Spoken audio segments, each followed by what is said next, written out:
What's up YouTube, and welcome back to another Awesomoto vlog. Today's vlog is one that I originally wasn't going to do any documentation on. I was just going to change this sensor out myself and not really talk about it. I decided to get the camera out and start filming because I realized, this took me quite a bit of digging on the internet to figure out what it was and what the actual solution was for this problem. So I'm going to just go along and make a quick video showing how to fix this issue, and fingers crossed that what I read online is actually what fixes it. But I want to just go ahead and show you the issue that is going on. The main thing that happens here is you get this chassis stability code that shows up. You also get this light up here, which is freaking great. It's not even Christmas yet and we're lit up like a Christmas tree. So this was unfortunate to me. I was scared when I saw these codes. Of course, this looks extremely bad, like some serious problems. So I got the car home. Luckily, I was not far from the house, and I got the car home, parked it, wasn't sure what to do, and it's been sitting ever since. So after doing a ton of digging online, I found that actually what this ends up being is a wheel speed sensor. So what I'm reading online is that this is really just a wheel speed sensor issue. The symptom of what caused this to happen in the first place is, I'll describe that a little bit. So I was turning right coming out of a gas station, and there was some loose gravel on the right hand side of the road, and on the left hand side of the road where my back left wheel was, there was no gravel, and so the right wheel was slipping more than the left, and the back end wanted to come out on me as I accelerated out of this parking lot. And immediately that's when this chassis stability code came up, and I felt like, oh my gosh, I just destroyed my diff or something crazy happened. From what I'm reading online is that really the issue is the fact that the wheel speed sensors can be faulty. So really this exposes itself in these scenarios with the faulty wheel speed sensors. So one wheel's trying to compensate for the other when it's in a slip situation. And so the two wheel speed sensors need to be registering properly for the computer to do its proper stability control, traction control magic. So because of the failure on the ABS wheel speed sensor, then you have an issue with the stability of the vehicle. So thankfully, this seems like a pretty straightforward issue to replace this sensor. There's one Torx bolt that holds it on, and it is a very nice plug and play wire harness that goes right into the wheel well in the back. So should be super straightforward. That's why I almost didn't bother to film this, just because it felt like to me something that maybe most people have already encountered. But this is just another one of those things, just like the failure of the PCV valve on the valve cover that I showed in another video. There's just certain things that come with owning these F chassis M cars that expose themselves over time, and this seems to be another one just like that PCV valve that fails.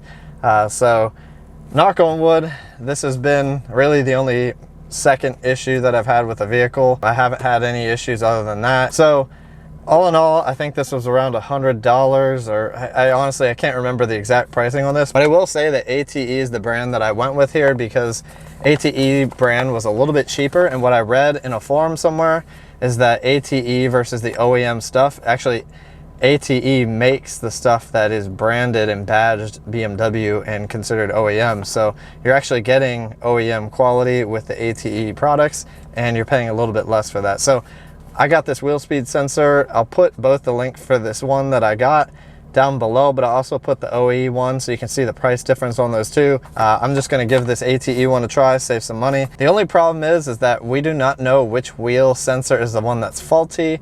It looks like, from what I'm reading, that you can't just read with a regular engine code checker what wheel speed sensor is the one that's actually the faulty one. You need some advanced diagnostics for that. For this one, it's just so simple. It's a plug and play sensor. There's only two of them, one on each back wheel. So honestly, you got a 50-50 shot at whether you pick the right one. So I'm just gonna go for that. If I don't pick the right one, all I gotta do is swap it over to the other side. All right, so let's get the M4 up on the lift, and we'll get that back wheel off and start replacing the sensor.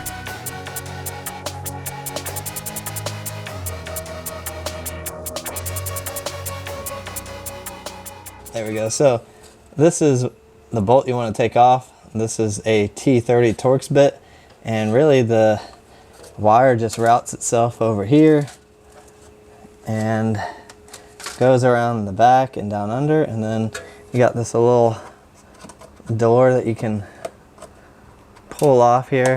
All right, so this bolt was not torqued on there very hard, and so when you put it back on after you're done, you don't want to torque it down too hard and damage the new sensor. So I think there's just so much crud around here. Holy crap.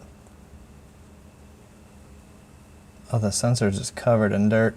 Some people say that these sensors can be just cleaned with some isopropyl alcohol and put back into place and they operate well again, but I think I'm just going to replace this one and kind of pull that off to then gain access to and route this cable. All right, and then kind of just pull this door off, pull this sensor out here, and that kind of unclicks itself nicely from there. And just pull this all out. All right, so I think I'm going to take a Q-tip and try to clean inside of there a little bit, actually. So I'm going to take some 91% rubbing alcohol, and I dumped it down inside of that cavity there because 91 evaporates better than the other, what, 75 I think the other one is. And you can use this for cleaning electronic sensors. There's so much gunk up in here that I don't feel confident putting a brand new sensor inside of there because that might have been the problem the whole time. All right, so I got the new sensor here. I'm gonna put the sensor in first and then route the wires just so that I don't get any dirt on the tip of this sensor and have the same issue we were dealing with before. All right, got that all cleaned out now. I'm gonna put the sensor in to place. Once it's into place, tighten down your sensor bolt.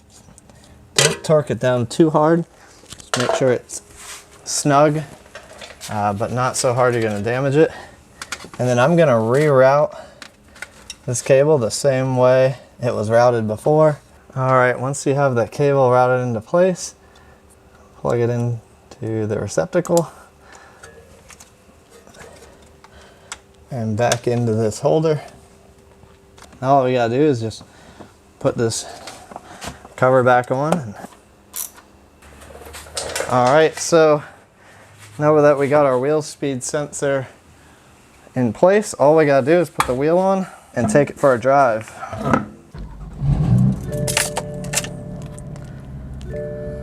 All right, so looks like we still have everything complaining to us, but sounds like this is to be expected and that as we drive, things should get better. So I'm gonna clear that for now and we'll go for a drive around the neighborhood here and we'll see what happens. So after driving for probably a good 5 miles, it still hasn't reset itself. So I think I just got unlucky on that 50-50 and it is the driver's side of the vehicle that needs attention. So I'm gonna go back under the vehicle again, swap the sensor to the other side, and we'll be right back to see if that actually is the solution.